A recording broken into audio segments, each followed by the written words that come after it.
This is the English Literature Web YouTube channel, and I am Professor L.B.Gayakawad is teaching today the topic Irony in Drama, Lecture 9th. Irony is the concept through which some bad situation is criticized with fault of the situation. Remember, the society is there, and in the society there are a lot of faults, there are a lot of bad traditions, rules and regulations.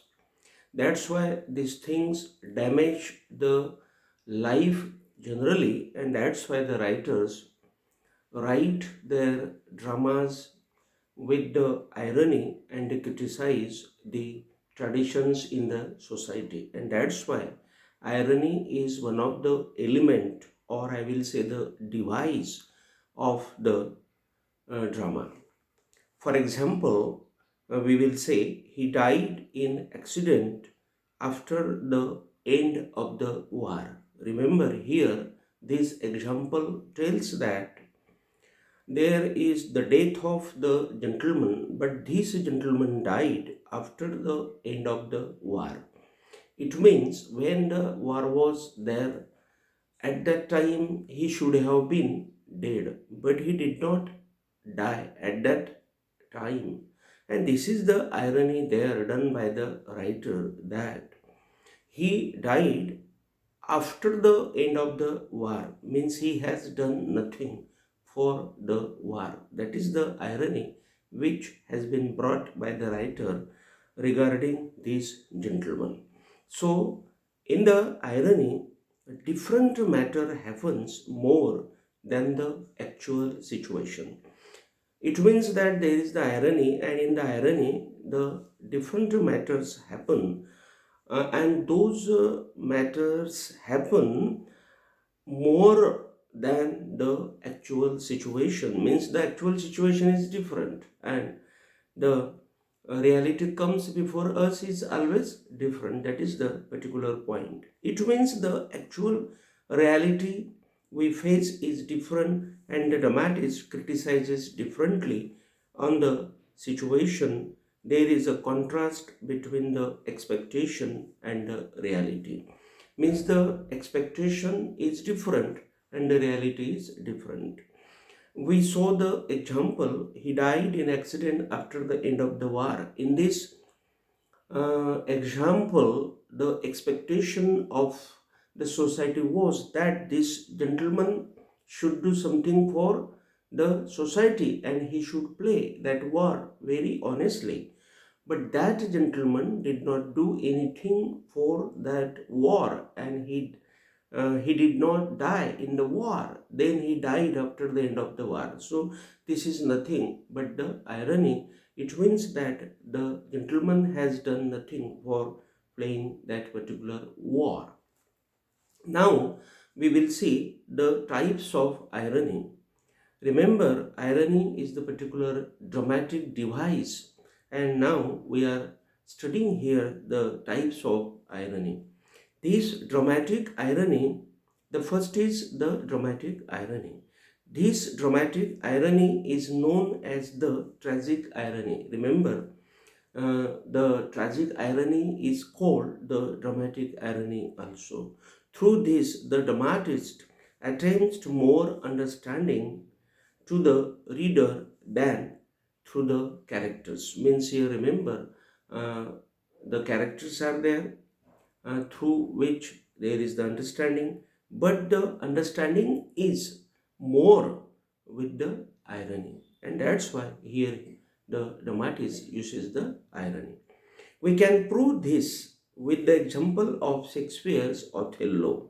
Othello trusts Iago, but the audience knows better. Remember, there is the Othello character. That Othello character works there in the play with Iago, but Othello does not know more about the character of Iago, but people, the readers, know more about this character. And in this way, we can say that this irony has played the beautiful role there because the readers have understood well regarding this Iago. It means the audience has understood more than Othello about the relationship between them. The audience knows that Iago has the artificial relation with Othello. Second device is the comic irony. The comic irony is described when irony is used to make comic effect. Means for the issue of the comic effect, this comic irony is used. Such comic irony is seen in satires written by the writers. Pride and Prejudice is the particular example of the satire by Jane Austen in which we can see the comic irony.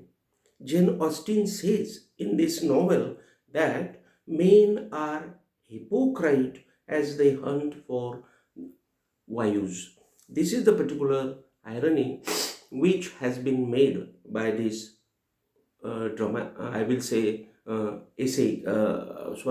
novelist. The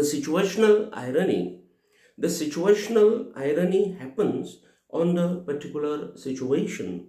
We can prove this with the play, The Duchess of Malfi by John Webster. In this drama, the Duchess knows that her brothers didn't like that she should be married. Still, she falls in love with her stable Antonio and becomes his wife and goes to the tragic death. This is also the irony in the life of the Duchess. Though the Duchess has been killed by her brothers, but we will say here literally that she has made that mistake, and this is also the irony which can be made on the character of this Duchess. Then the next is the dramatic device which is called the verbal irony. The verbal irony relates with the speech of the characters. Remember, the speeches of the characters are uh, there the examples of the verbal irony. Verbal irony is expressed through the sentences, verbs, I will say, or the particular paragraphs in the uh, piece of literature. Here, the speaker wants something very different from what he is saying. Means the purpose of the speaker is different actually from the saying of his there in his mind. It is the figure of speech through which the speaker says one thing but means other. Means the speaker says different thing and the meaning is different. That is the verbal irony. For example, in Romeo and Juliet, Juliet speaks, I will not marry it, and when I do, I swear it shall be Romeo, whom you know I hate, rather than Paris.